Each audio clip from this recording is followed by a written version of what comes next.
Hey everybody, Ron Brick, Editor-in-Chief for GamingTrend.com. It's the return of the purple box and the overhead boom arm, and you know what that means. It's time to continue our journey assembling the Iron Man Mark III armor from Fanhome. Without further ado, let's crack this open and get to assembly. In this episode, it looks like we're going to build a shoulder piece. I'm not sure what piece that is. Looks like part of an arm. And I think this is part of the shoulder. So let's crack open the comics, take a look at the stories inside, and then we'll get to assembly. Here we are at episode number 11. So let's crack this open. Looks like this one's gonna be about the Silver Centurion.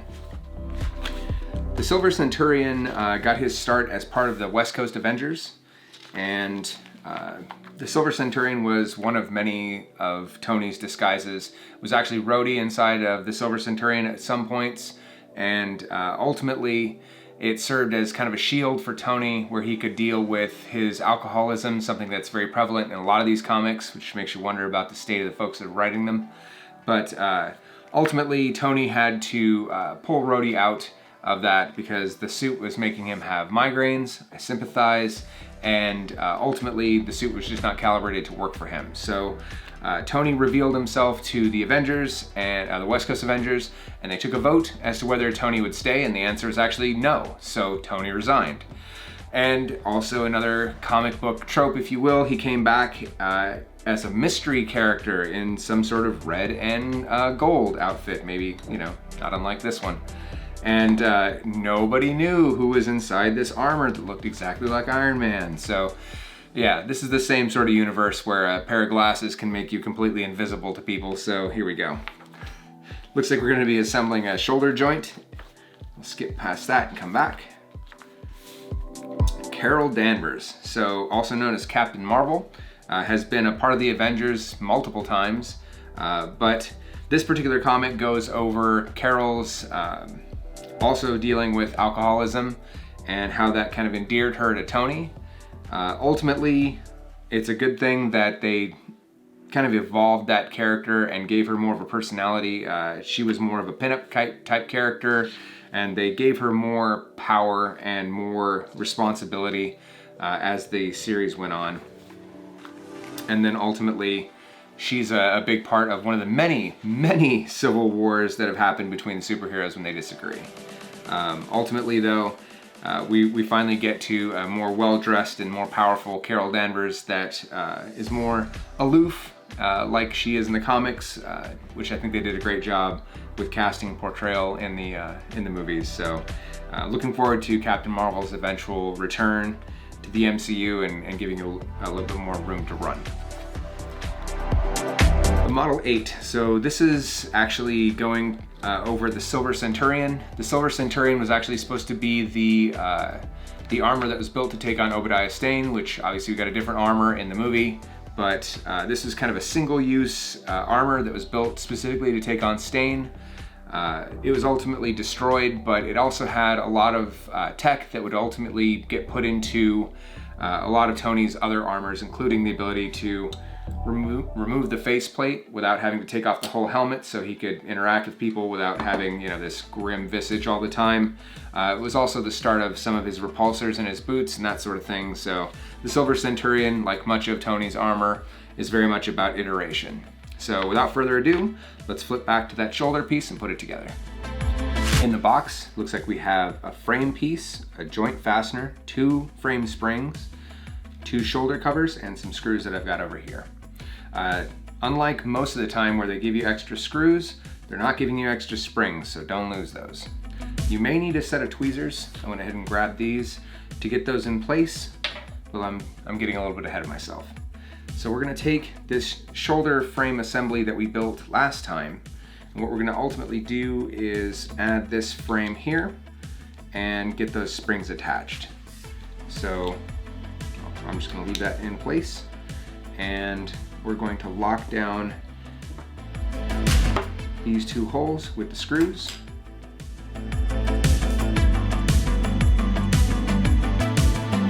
That is where the spring is going to go, so I'm going to kind of position this, get the spring over the top.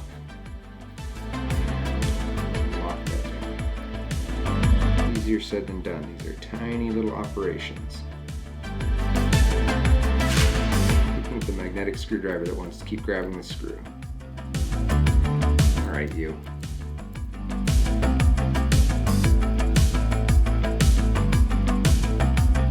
I was never going to be a surgeon with these big meaty hands of mine.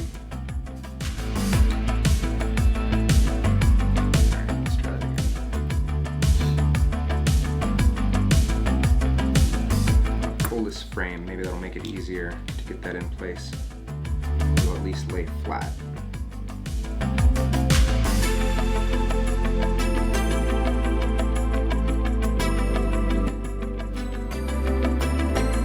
Alright, this episode's going to be Ron's struggles with putting a spring in place.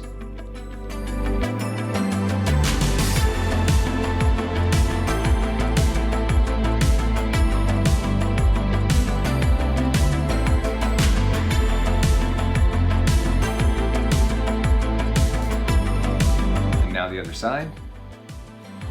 So you have an easier time of this than I do.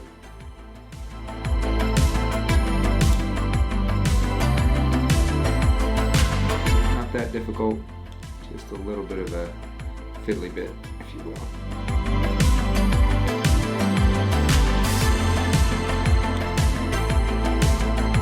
Alright, we've got those on both sides. So we're going to slide this frame into place.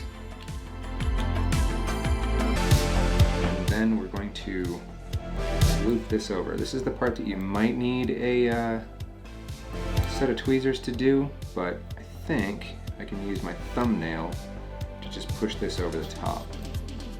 Let's find out. Might have to open it a little bit to do that.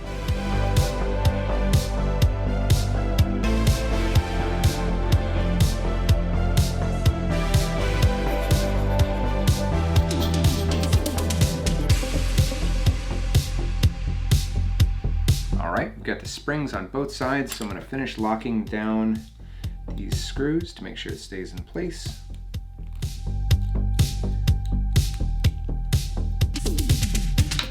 There we go. We now have the shoulder frame assembly. Alright, switching pages. Looks like we're going to lock on these pieces over the top. They can only go one way. There's a large post and a small post. So position that over the arm. If you got it wrong, it'll let you know because it'll only fit one way. There we go. That's one. And two. It's actually the end of the assembly. This piece here is going to sit like this and get mounted later. So set this aside and we'll get back to it. Put it with the rest of our assembled goodies.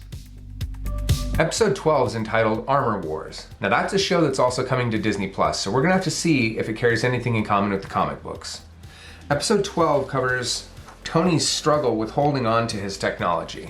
Tony's always iterated very quickly on his Iron Man suits, some of his suits having been single use. So he's always struggled to hold on to the tech that he builds. And guys like Justin Hammer being fairly frequently breaking into Stark Industries makes it just that much harder. So Tony goes on a bit of a tear to try and take out any of his technology that he finds in the field. And unfortunately, when he battles somebody named Stingray, he finds that Stingray was innocent. He didn't actually steal any of Tony's tech.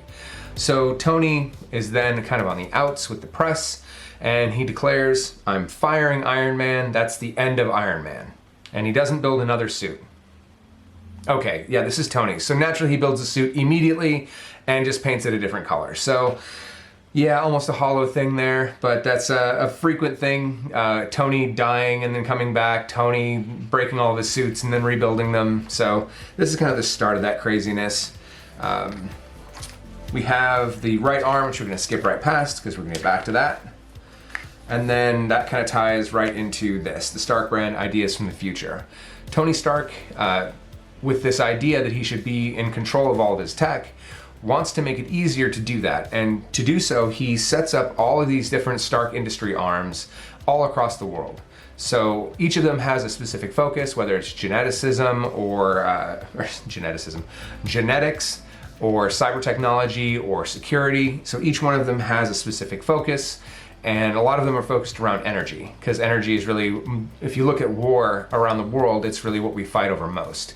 So Tony wants to build a weapons factory that is completely automated and runs on renewable energy. You can start to see how that could be bad. That's how we end up with Ultron. So this is really kind of the nascent beginnings of that.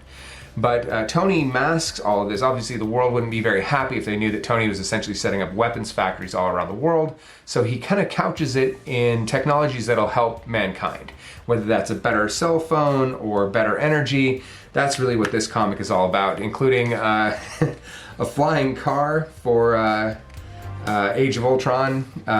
So that's what you'll find Nick Fury flying around in. We kind of skipped that and he went with, a GM tie-in in the MCU. So at the tail of this, we also see the Model 9. So that's return of Tony's gold and red suit.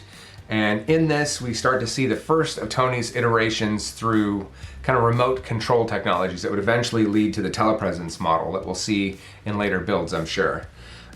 This particular suit also had some of the first capabilities to remote control individual parts from the armor, and it also gave Tony a voice modulator so he could disguise himself. So all the times that he died or retired or whatever else, he could come back and simply change his voice to sound like somebody else. So without further ado, let's close this up and jump back to assembly and continue work on the right arm. Okay, everything's out of the box. We have an external arm cover, an internal arm cover, some adhesive stickers, and some screws, and another screwdriver. I guess by this point they assume that you've lost this screwdriver. I still have mine, so we're gonna go ahead and just set that aside. So one of the things that we're gonna wanna do is get a pair of tweezers to be able to put these vinyl stickers on the inside of these armor pieces. So by putting the sticker here, when this part rubs against any sort of plastic pieces, it should prevent any sort of damage. So I'm gonna take a second and get those put in place very carefully, and we'll be right back. Might as well give you a quick demo of how I do this.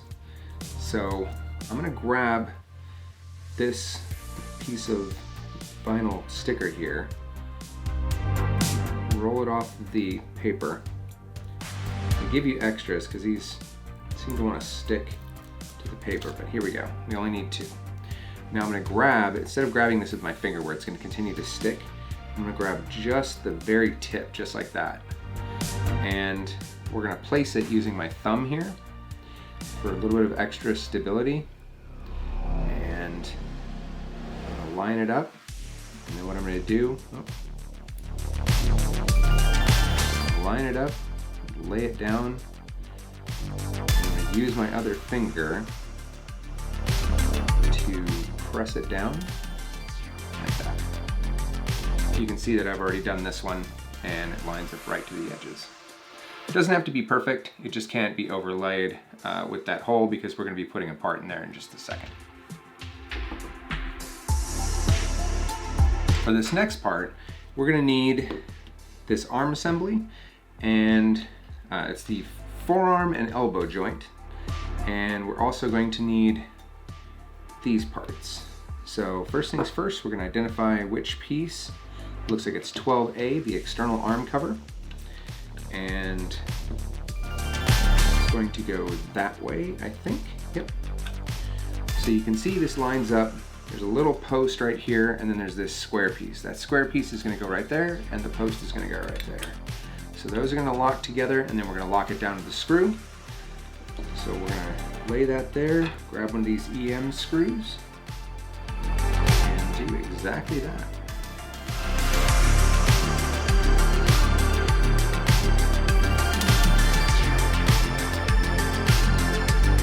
Screw in there, grab onto this, and lock it down.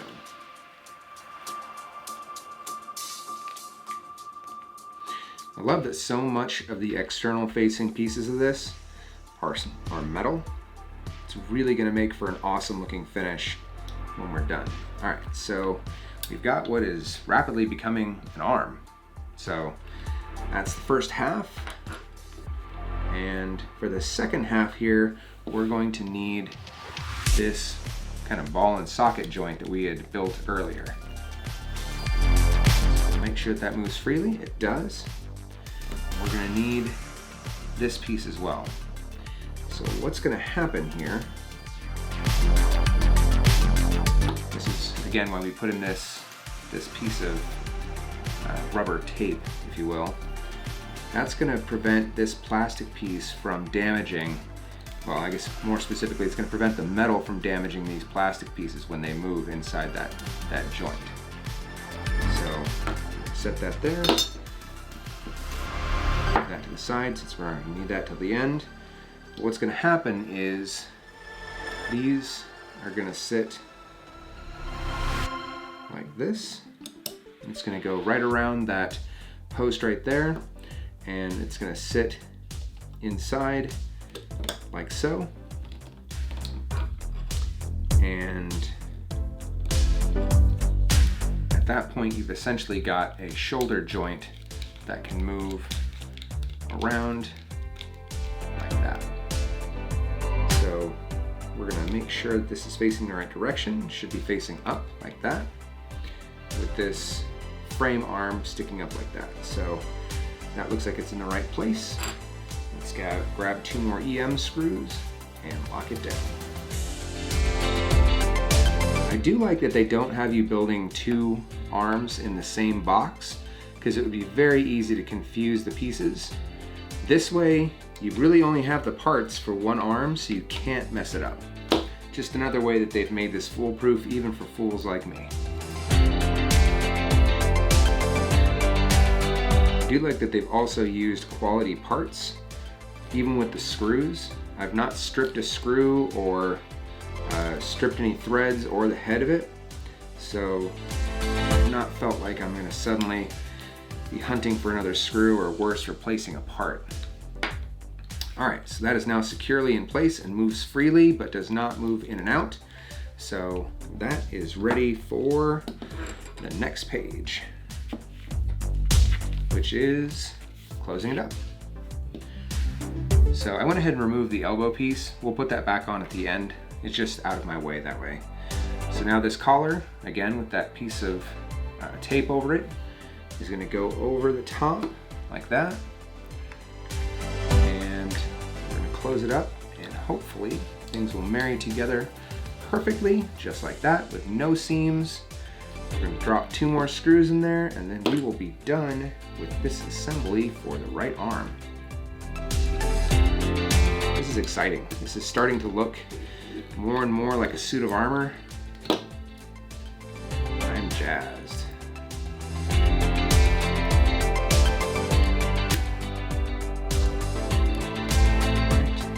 Place, let's lock them down.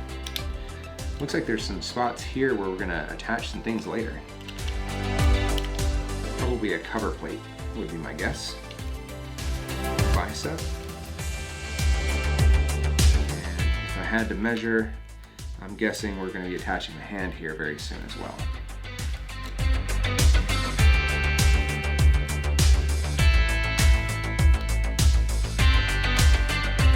Alright, it's all together. Still moves freely. That still moves freely and is not loose. This also moves and turns. Yep, so that should stay in place. We're going to throw this elbow piece back on. Just like so, we have a completed arm. Just like that.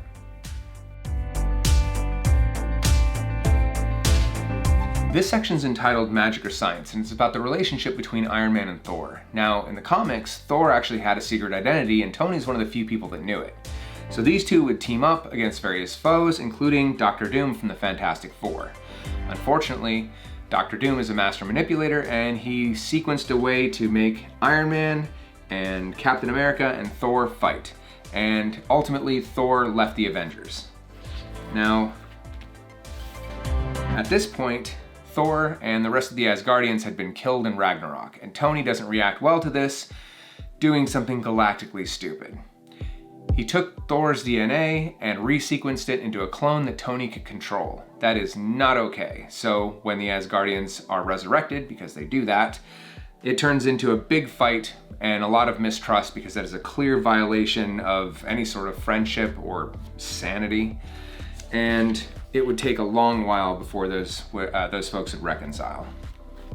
This last section is the galactic armor. So this is the Mark 10 armor, and it's the first time that we see screens inside of Tony's visor. So this is really another advancement, and a lot of this had to do with monitoring Tony's health. So obviously he'd been shot, he wanted to be able to monitor all of his health inside of his armor. So this is the first that we start to see that heads-up display that was made so iconic in the first Iron Man movie. So without further ado, let's go back to assembly. Everything's out of the box. We have an arm plate, a shoulder frame pin, a shoulder support, stop it, and a shoulder frame spring. We're going to be attaching that to this arm that we've been assembling. So let's do that. As I suspected, this plate right here is going to be covered with this cover. So this square piece here and this pin will align it.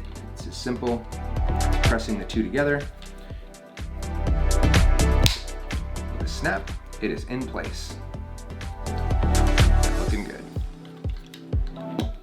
Next up, we're going to attach this shoulder support, and that's going to go on the back side of this with that pin and the spring. So let's take a closer look at the instructions and see how that's done. Taking a closer look at this frame, there's a small notch here, and that's really going to tell you exactly where this goes, because it can only go one way. Put this smaller arm down here, then it's not going to align to the holes up top. So you're going to use the longer piece, and that is the only way it can go. Once that longer piece is in place, you'll see that it aligns with the holes, and that's how this is going to all go together. So this is going to sit right there. The spring is going to go inside of it, and you can see everything kind of aligns. So grab this rod and slide it in place once we get the spring back in there. This requires 3 hands.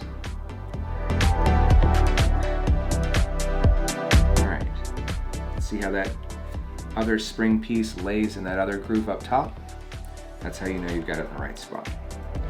So a little fiddly here, but we're going to feed that arm, or that bar through the arm here. Like that.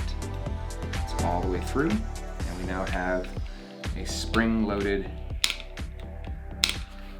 shoulder support, just like so. The final comic for this episode focuses on the Mark 11, better known as War Machine. So let's open up number 14. At this point, Tony is pretty broken. His nervous system is shot, and he is in serious need of some... I can't. 3 fucking 2 fucking 1. Our final comic for this episode is number 14, and it focuses on the Model 11 armor, better known as War Machine. So let's open this up. At this point, Tony's pretty broken. His nervous system is shot, and he needs help. So he reaches out to a company called Mars Corporation. Unfortunately, these are not good people. They implant a chip that does allow his nervous system to repair, but it also allows them direct access to his physical functions. So during a fight with a being comprised entirely of living light, don't ask, Tony is defeated. And the living laser decides, now's not the time to defeat Tony. I'll kick your teeth in later. He doesn't want the easy victory, so he flies off. This leaves Tony kind of stuck in space with no way to recover. Well, using some of the tech that we've talked about in the previous editions, he's able to remote pilot another armor to pick him up. When he flies back to Earth, that's when Mars chooses to strike. They make Tony attack Rhodey. Rhodey overpowers him and puts him inside of a suit that allows him to block those functions, at least temporarily. Well, the living weapon returns to try and finish the job, and Mars Corporation strikes, giving him a heart attack. Tony somehow survives, and using his armor is able to team up with Rhodey and attack the Mars Corporation and takes out their CEO DeWitt. And during that moment, Tony is pretty much inexorably broken, and we'll have to get back to that because you know that's going to be in one of the previous, one of the later comics. So we're going to skip right past the shoulder piece that will finish off the last bit of the arm. And here's where it gets ridiculous. Tony's had a lot of bizarre misadventures, including flying to space and going to Asgard and flying to other galaxies and all sorts of craziness, but it's his fight with Doctor Doom that really goes off the rails. The less said about this, the better, but it's called Adventures in Camelot. And it's this one where Tony fights Doctor Doom, ends up going to Camelot by traveling back in time. They fight with Excalibur, there's magic, there's all sorts of craziness. Merlin is there. Let's just move on, shall we? Tony. The last section here is about War Machine, easily one of my favorite armors. This armor was actually not built for Rhodey, it was built for Iron Man. So you've heard about Tony getting his butt kicked repeatedly. This Mark 11 armor was built not about technical advancement, but about pure, unadulterated firepower. So the Mark 11 is just filled to the brim, not with special repulsors, but with just armor and weapons. All these weapons takes advantage of all these previous advancements, and those things are all autonomous. So he can fire independently of his repulsors, and generally is just a murderous machine. Ultimately, this ends up in Rhodey's hands, and you can see that happen across the Iron Man movies, so I won't belabor it anymore. Let's flip back to this final shoulder assembly, and we're gonna complete this arm entirely. Everything's out of the box. So we have the inner shoulder piece, the outer shoulder piece, 2 shoulder pivots, and 2 shoulder caps, as well as the screws to put it all together. What we're going to do is create this shoulder piece that pivots on the outside of the arm. So you'll notice there's a small notch here and there's a small notch here. Those are going to line up when this closes, and we're going to be assembling it from the inside. So we're going to flip it over, and as usual, they've made it where you can't mess it up. There's a small notch that matches this small notch on the shoulder pivots. So you can put that in like so, and then it's going to fit through the hole here, and you should see everything aligned. You should see the hole right there to put a screw in. So we're going to hold that in place. We're going to use the GM screws, they're the ones with a flat head on the very top. We're going to kind of drop that in place and get it locked down with a screwdriver. At least we're going to try.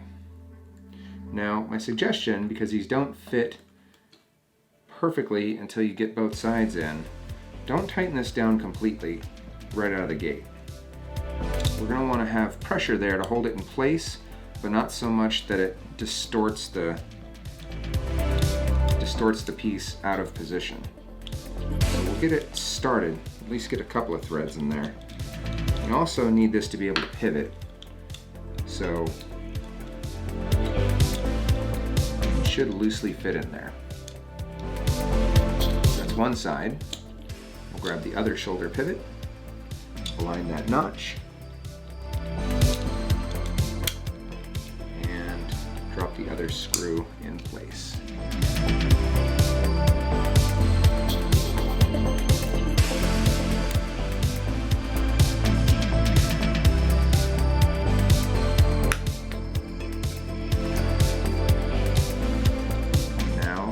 Should have shoulder assembly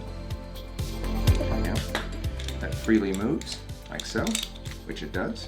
And then we're going to take the shoulder caps, put that over the top, pop those in to hide the screw. Just like that. Get the other side. There's a small notch that you can align. You can't mess this up, and so the little slits go in the right direction. Just like that. For this next section, we're going to need the arm again. Remember that spring-loaded piece that we put on the last? We're going to be aligning that and getting it locked into the shoulder piece. So you're going to extend the spring, hold it with your thumb, and it'll fit right into the socket right there. If you do it right, it should kind of stay. Now we're going to grab a screw and lock it in place. 2 of them, in fact.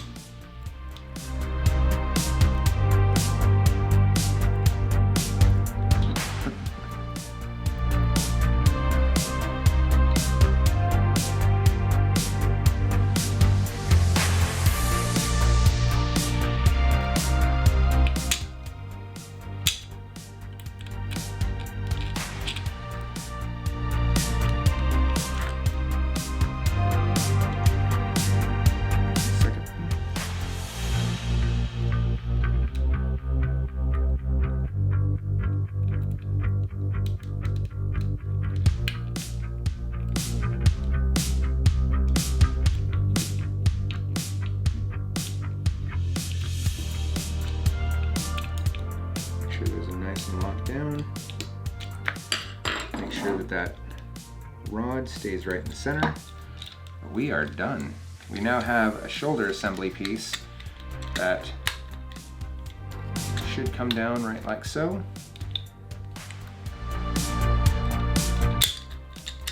There we go. Just like that.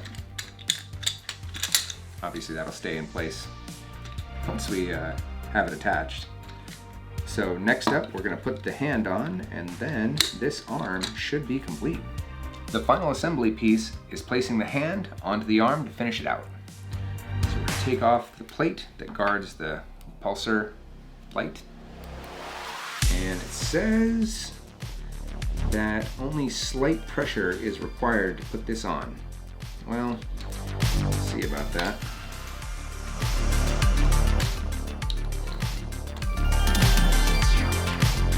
Whew. We're going to disagree on that slight pressure thing. But throw this plate back on. Boom. Look at that. That is one completed arm. That really starting to give us some sense of scale of just how big this thing's really going to be. That's awesome. So thanks for joining me for this build. If you can't tell, I'm super excited about this. And we're only about a fifth of the way through. So join us next time. I'm Ron Burke, editor-in-chief for GamingTrend.com. Stay safe out there.